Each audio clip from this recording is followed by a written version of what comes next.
Baik, Assalamualaikum warahmatullahi wabarakatuh. Perkenalkan, saya Anggi Awaludin.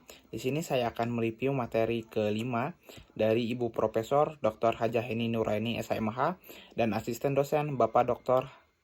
Randy Aridayandi SMH.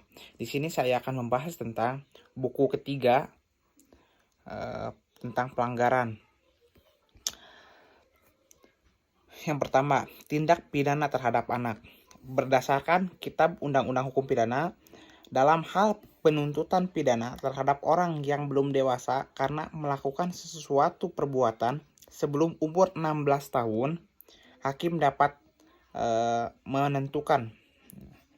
memerintahkan supaya yang bersalah dikembalikan kepada orang tuanya, walinya atau pemeliharanya, tanpa dipidana apapun, atau memerintahkan supaya yang bersalah diserahkan kepada pemerintah tanpa pidana apapun. Jika perbuatan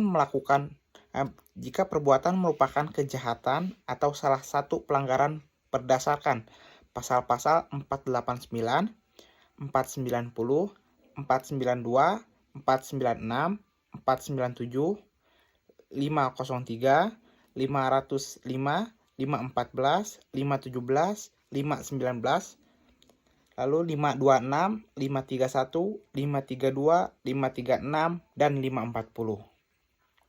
Serta belum lewat 2 tahun sejak dinyatakan bersalah karena melakukan kejahatan atau salah satu pelanggaran tersebut di atas, dan putusannya telah menjadi tetap atau menjatuhkan pidana kepada yang bersalah. Kita berdasarkan rancangan undang-undang Kitab Undang-Undang Hukum Pidana atau RUU KUHP pasal 115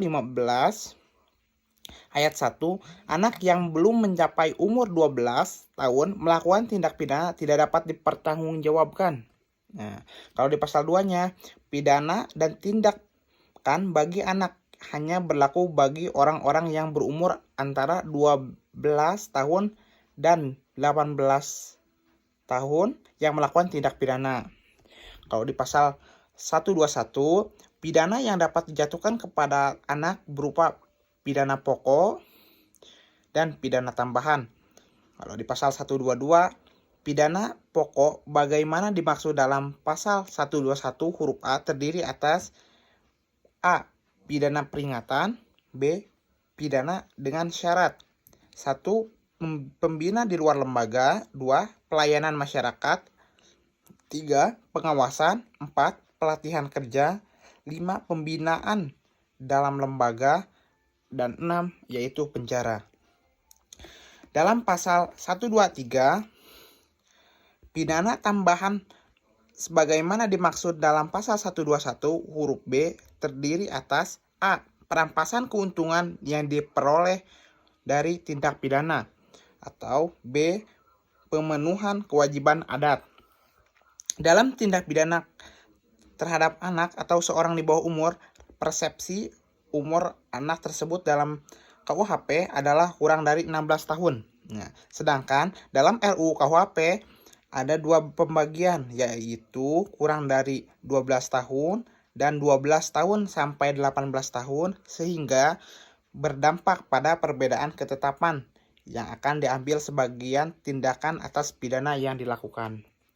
Mungkin itu saja yang saya bahas. Sekian dan terima kasih. Wassalamualaikum warahmatullahi wabarakatuh.